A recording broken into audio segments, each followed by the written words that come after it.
الحمد لله رب العالمين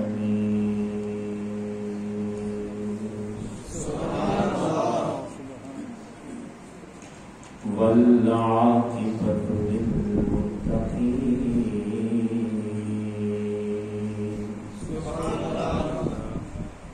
والصلاة والسلام على سيد الأنبياء وخاتم النبيين أما بعد فأعوذ بالله من الشيطان الرجيم بسم الله الرحمن الرحيم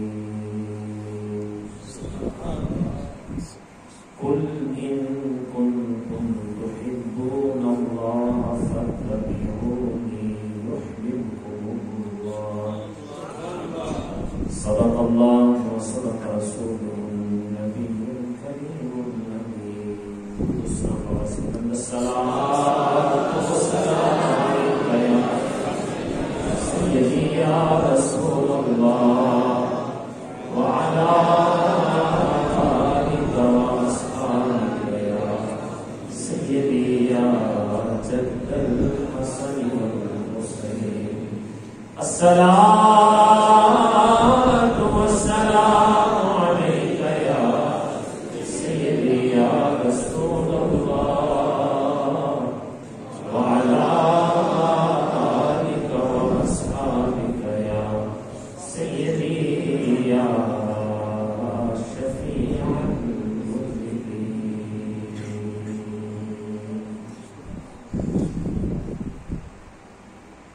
اپنی رحمت کے سمندر میں اتر جانے دے صبح کی گھڑیاں ہیں قبولیت کی گھڑیاں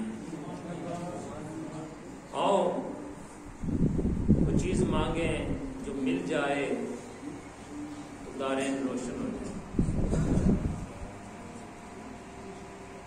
کریمہ کا سسم اپنا بنا لیں تو سب کچھ مل گیا وہ راضی ہو گئے تو رب راضی ہو گیا رب راضی تو سب راضی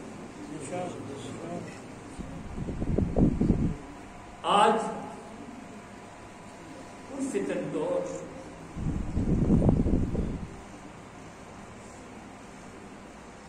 سوشل میڈیا نے ہمارے نوجوانوں کو برباد کر دیا الا ماشاء اللہ لیکن اکثریت اس کو غلط استعمال کرتی ہے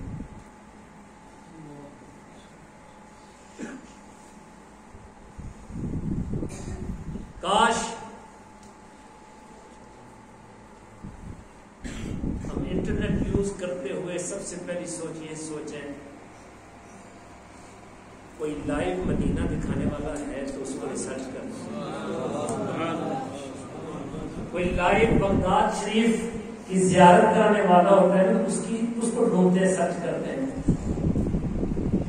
ایسے ہیں عاشق روزانہ ان کی ڈیوٹی یہی ہے بس لوگوں کی حاضریاں کرا رہے ہیں لیکن سوچ اپنی ہے کوئی گن ڈھونڈ رہا ہے اور کوئی جنت خرید رہا ہے وہ اپنے یہاں مال کو خراب کر کے شیطان کو خوش کر رہا ہے اور کوئی محتاط زندگی گزار کے رب کے رسول کو راضی کر رہا ہے میرے بھائی تو رات کو سب سے چھپ کر والدین سے بھی چوری چوری الگ کمرے میں بیٹھ کے نہ جانے کیا کچھ کرتا ہے کبھی سوچا سب سے چھپ گیا ہے تو ایک ہستی ہے جو تجھے دیکھ رہی ہے وہ ہستی تو وراء کریم آقا مومن کی جانوں سے بھی زیادہ قریب ہے. یہ فرشتے اور اس کے علاوہ جو محافظ فرشتے ہیں یہ بھی ساتھ کن سے چھپے گا. اور ایک بزرگ تھے نا, ان کے پاس بڑا ایک خاص مرید آیا, عرض کرنے لگا حضرت گناہ کی اجازت دیجیے گا. سیانا تھا, گناہ بھی کرتا ہے, پیر و مرشد سے پوچھ, ہم تو نہ جانے وعدے تو کر لیتے ہیں, نہ جانے کتنے کتنے, اور سب سے پہلا یہی ہوتا ہے نا, نیک بننے کے لیے مرید بنتا ہے, آخرت کو منزل کو پانے کے لیے, آخرت کے لیے ہی بہتری کے لیے مرید بنتا ہے, نیک بننے کے لیے مرید بنتا ہے. اور اس کا ہاتھ اس کے پیر مرشد سے چلتے چلتے سلسلہ در سلسلہ, اگر قادری ہے تو غوث پاک کے ہاتھ کے ذریعے مولا کائنات کے ہاتھ سے چلتا ہوا کریم آقا سنگ دست پاک میں چلا جاتا ہے. اور جس کا ہاتھ مصطفیٰ کریم صلی اللہ علیہ وسلم کے ہاتھ میں چلا جائے, کیا اس ہاتھ سے جان بوجھ کے گناہ ہو سکتا ہے؟ کیا وہ ہاتھ پلیت ہو سکتا ہے جان بوجھ کے؟ بس محتاط وہ بندے ہوتے نا جو بڑے لاج رکھنے والے ہوتے ہیں. میرے پیر و مرشد نے میرا ہاتھ نبی پاک صلی اللہ علیہ وسلم کے ہاتھ میں دیا ہے, اتنی بڑی مجھے دولت ملی. حضور پیر میرے شاہ صاحب رحمۃ اللہ تعالی علیہ, آپ کا ایک مرید ہوا, چند دن کے بعد تیسرے دن غالباً واپس پلٹ گئے, حضرت میں نے بیعت واپس کر دی ہے. میں کیا ہو گیا ہے؟ میں نے کہا میں پہلے دن گیا, ایک بھینس مر گئی, دوسرے دن دوسری بھینس مر گئی, اگر یہ سلسلہ رہا تو میرا تو کچھ بھی نہ بچے گا. آپ مسکرانا شروع ہو گئے. ٹھیک ہے فیصلہ تیرا ٹھیک ہے, ذرا ہاتھ یہاں پہ رکھنا. اب ہاتھ رکھا, میں آنکھیں بند کر لی تھوڑی دیر کے بعد نا ہاتھ جوڑ کے, حضرت میں بیعت نہیں توڑوں گا, اب ہاتھ نہیں چھوڑوں گا. میں کیا ہو گیا؟ حضرت جو میں نے ہاتھ آپ کے گھٹنے پہ ہاتھ رکھا نا, تو دیکھتا کیوں ہوں میرا ہاتھ آپ کے ہاتھ میں, آپ کا ہاتھ پیر سیال نجبال کے ہاتھ میں, چلتے چلتے میں نے نبی پر سلم کا ہاتھ دیکھ لیا. اب سارا کچھ ہی ختم ہو جائے لیکن یہ ہاتھ نہ چھوٹے گا, ہاتھ چھوٹے گا. کاش یہ جملے ہمارے دلوں میں اتر جائیں کہ بیعت دنیا کے لیے نہیں, ویزا لگوانے کے لیے نہیں, بلکہ اس نسبت کو مضبوط کرنے کے لیے میرا ہاتھ کریم آقا سے ہاتھ میں چلا گیا.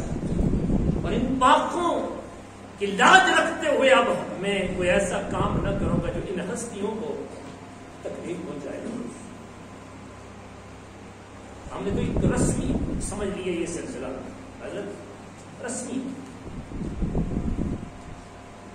اللہ تعالیٰ ہمیں ویسا بنا دے کہ جس طرح پیر و مرشد چاہتے ہیں, پیر و مرشد چاہتے ہیں. حضرات آئیے پھر استغاثہ کے الفاظ پیش کرتے ہیں. وقت مختصر ہے اور انشاءاللہ وقت پہ ہی جماعت ہوگی انشاءاللہ. بس چند الفاظ, لیکن پہلے بار گئے مصطفیٰ میں حاضری. استغاثہ کے الفاظ ہیں, قبولیت کی گھڑیاں ہیں. حضرت فرما رہے تھے یہ جو رات ہے نا عرس پاک کے آخری جو رات ہوتی ہے, اس میں بڑے فیوز و برکات ہوتے ہیں. ولی آتے ہیں ان کی مجلس میں, ان کے دربار گوہربار میں اسلامیوں کے لیے آتے ہیں. کہ جب ولی آ رہے ہوں تو ہم استغاثہ پیش کر رہے ہوں, آقا ہمیں اپنا بنا لیجیے, اپنا بنا لیجیے. تو پھر یقیناً یہ بھی سفارش کریں گے, لیکن دل سے اگر کوئی کہے گا. اور یہی اصل مقصد ہے اللہ کے ولیوں کے در پاک پہ آنے کا, یہ اللہ کے ولی ہمیں بارگاہ مصطفیٰ تک پہنچا دیں اور نبی پاک سے ہمیں رب تک پہنچا. یہ الفاظ دل میں جگہ دیجیے گا اور ہر ایمان والے کے دل کی یہ صدا ہونی چاہیے. اپنی رحمت سمندر میں اتر جانے دے اپنی رحمت کے سمندر میں اتر جانے دے بے ٹھکانا ہوں ازل سے مجھے در جانے دے اپنی رحمت کے سمندر میں اتر. اور حاصل کلام شعر کاش ہر ایمان والے کے دل سے یہ صدا نکلے. کیا صدا ہے کہ خواہش ذات بہت ساتھ دیا ہے تیرا، خواہش ذات بہت ساتھ دیا ہے تیرا، اب جدھر میرے محمد ہے ادھر جانے دے. اتباع مصطفیٰ کا کی پکار ہے. آقا اب جس طرح آپ چاہتے ہیں ویسا ہمیں بتا دیجیے. اب جدھر میرے محمد ہے ادھر جانے دے بے ٹھکانا ہوں ازل سے مجھے گھر آنے دے اپنی رحمت کے سمندر میں اتر جانے دے. امداد کن حضرت جو ہم آزاد کن در دین دنیا شاد کن یا غوث العظم دستگیر یا غوث العظم دستگیر یا غوث العظم دستگیر یا حضور قبلہ عالم المنور. بعد از حمد و صلات اور استغاثہ غوث پاک رضی اللہ تعالیٰ عنہ استغاثہ حضور قبلہ عالم کے بعد آپ سارے احباب حاضر ہیں حضور قبلہ عالم کے در اقدس کی جامع مسجد غوث اعظم میں سالانہ عرس سے مقدس کی پہلی نشست میں. اللہ میری حاضری آپ سب کی تشریف آوری اپنی بارگاہ میں ولیوں کی بارگاہ میں مقبول منظور فرمائے. حضرات سادات کرام، ہمارے برادران حضرات علماء کرام، سناخان مصطفیٰ بزرگ نوجوان ساتھی، جتنے بھی احباب یار محبت بڑی محبتوں کے ساتھ تشریف فرما ہے. اللہ تعالیٰ جل شانہ علم عالم آ کے بدلے آپ کو دارین کی عزت میں عطا فرمائے. اس سے مقدس کی پہلی نشست میں آنا سبھی احباب کو بہت بہت مبارک ہو. یہ حضور قبلہ عالم نے کرم فرمایا تو ہمیں موقع عنایت فرمایا. اللہ کے ولیوں کے در پاک پر ان کی اجازت کے بغیر کوئی آ سکتا نہیں. یاد رکھنا آپ جس انداز میں آئے ہیں، گھر سے نکلے تھے، ارادہ کیا تھا، ان کو خبر ہو گئی، ان کو خبر ہو گئی تھی، بلکہ جو نیت تھی نا اس سے بھی باخبر ہے. کون کس نیت کے ساتھ آیا ہے جان رہے ہیں. اللہ کے اذن سے جانتے ہیں، اللہ کے اذن سے جانتے ہیں، کیونکہ ان کی دلوں پہ نظر ہوتی ہے، ان کی دلوں پہ نظر ہوتی ہے. بس اپنے آپ کو ہم نے ایسے بنانا ہے کہ یہ خوش ہو جائے، یہ راضی ہو جائے، اور اپنے آپ کو اس انداز میں پیش کرو.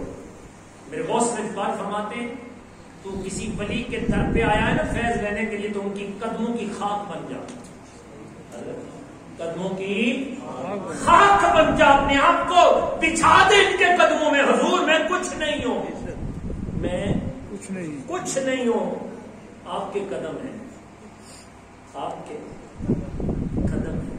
جو اس انداز میں بچھ جاتا ہے نا پھر وہ فیض پا لیتا ہے. مٹا دے اپنی ہستی کو. بس اللہ تبارک و تعالیٰ جل شانہ ہمیں وہ خاص ادب عطا فرمائے. میرے بھائی بزرگوں، یاد رکھنا کہ فیض کس طرح نصیب ہوتا ہے. حضرت خواجہ معین الدین چشتی اجمیری رحمت اللہ تعالی علیہ، آپ کے پیر و مرشد حضرت عثمان ہارونی علیہ رحمہ، ایک مرتبہ آپ نے انگیٹھی جس میں کوئلے رکھے جاتے ہیں، مٹی کی انگیٹھیاں پہلے بھی تھیں، ابھی گھروں میں ہوتی ہیں، سردیوں میں استعمال ہوتی ہیں. ایک انگیٹھی تھی، اے معین الدین اس کو اپنے سر پہ رکھ لے. کہاں رکھ لے؟ کہاں رکھ لے؟ سر پہ رکھ لے. فوری طور پر انگیٹھی بھی سر پہ رکھ لی. اس انگیٹھی کے نیچے ایک سوراخ تھا، آگ نیچے رسنا شروع ہو گئی تھی. چلتے جا رہے ہیں خواجہ اجمیری. اچانک کیا ہوتا ہے جب وہ بال چلتے ہیں، جب جلد چلتی ہے، سمیل آتی ہے، سمیل نہیں میں کہوں گا، خوشبو آتی ہے، خوشبو آتی ہے. اللہ تو آپ کے پیر و مرشد کہتے ہیں معین الدین تیرا سر چل رہا ہے. میں حضرت جلے یا بچے، اللہ اللہ اللہ، یہ سر اور معین الدین سب تم آپ پہ قربان. میں حضرت آپ نے فرمایا تھا نا رکھ لے، اتارنے کا نہیں فرمایا تھا. تو میں آپ کے حکم کے بغیر کیسے اتاروں جب تک آپ نہ کہیں. ہمارے جیسا بندہ ہو، اللہ معاف، میں کچھ نہیں. لیکن آپ سارے نہیں برابر ہوتے. اللہ تعالیٰ سب کو سلامت رکھے. بڑی محبت والے ہیں، بڑی محبت والے ہیں. الحمدللہ مجھے فخر ہے اپنے مریدین میں، فخر ہے. اللہ تعالیٰ سلامت رکھے، سب کو سلامت رکھے جتنی جو ذوق کے ساتھ. بس میں اتنا کہوں گا، آپ کے سر کا ایک بال بھی نہ خراب ہو. سر کا ایک بال، آپ کو پاؤں میں کانٹا گھوم چکے، بس ایسے بن جاؤ جس طرح حضور قبلہ عالم چاہتے ہیں، اللہ اور اللہ کے رسول چاہتے ہیں، غوث پاک چاہتے ہیں. اور یہ ایسے چاہتے ہیں کہ ہم سچے عاشق رسول بن جائے، کریمہ کا قسم کی تباہ کی برکات سمیٹ لیں. اللہ تبارک و تعالیٰ جل شانہ آپ سب کی حاضری اپنی بارگاہ میں قبول فرمائے. حضور قبلہ عالم کی بارگاہ سے فیض فیض فیض ملتا ہے. بڑے لجپال ہیں، بڑے لجپال ہیں. بس یقین کامل ہوگا تو عرس پاک کے تو ان اوقات میں تو خاص فیض تقسیم ہوتا ہے. بڑی لجپالی فرماتے ہیں. بس یقین رکھیے گا تو ضرور فیض یاب ہو کے جائیں گے. اللہ تبارک و تعالی جل شانہ سب پر کرم فرمائے اور ہمیں پکا سچا عاشق رسول بنا دے. آمین. بقیہ انشاءاللہ درس کل کے پروگرام میں، خاص پروگرام میں، ابھی تھوڑا سا وقت باقی ہے اور ذکر پاک کی برکتیں ہوں گی. لیکن وہ لمحات یاد رکھنا ہے کہ جن لمحات میں دعائیں قبول ہوتی ہیں. الحمدللہ دعائیں قبول ہوتی ہیں. کتنے بندے یہاں اس اپنے مجلس میں بیٹھے ہوں گے کہ جن کی فوری طور پر دعائیں قبول ہوئی اس رات کی اس خاص لمحات. تو انشاءاللہ یقین کے ساتھ، اور دعائیں تبھی قبول ہوں گی ہم سچے دل کے ساتھ توبہ کریں گے، پکا سچا نمازی پڑھنے کا ارادہ کریں گے، بلکہ بعد جماعت نماز پڑھنے کا ارادہ کریں گے، سنت مصطفیٰ صلی اللہ علیہ وسلم کی برکات سمیٹنے کا ارادہ کریں گے. پھر دیکھنا جو دعا مانگو گے قبول ہوگی. یہ بڑی لجپالی فرماتے ہیں. اللہ تعالیٰ ولیوں کے در پاک پر آنے والوں کو ولیوں کے صدقے، ان کے چہرے کے صدقے ان کی لاج رکھتا ہے. ان کی جو بھی حاجتیں ہوتی ہیں وہ پوری فرماتا ہے. اللہ تعالیٰ سب پر کرم فرمائے. ہم کا سب ذکر پاک ہوگا اور اس کے بعد نماز عشاء، اور عشاء کے بعد انشاءاللہ دعا. آپ نے بڑی محبت کے ساتھ بیٹھنا ہے اور انتہائی ذوق کے ساتھ یہ سمجھ کر کہ حضور قبلہ عالم ہمارے ذکر کو سن بھی رہے ہیں اور آپ ہمارے ساتھ ذکر میں شامل ہیں. تو اللہ کے ولیوں کے لیے کوئی قید ہوتی نہیں ہے. اور یہ منہ مبارکہ ہمارے سامنے جلوہ فرما ہوں اور ان کی برکت اتنی بڑی برکت تو یقیناً ہم پر کرم نوازیاں ہوں گی. اللہ تعالیٰ سب پر کرم فرمائے. انتہائی محبت کے ساتھ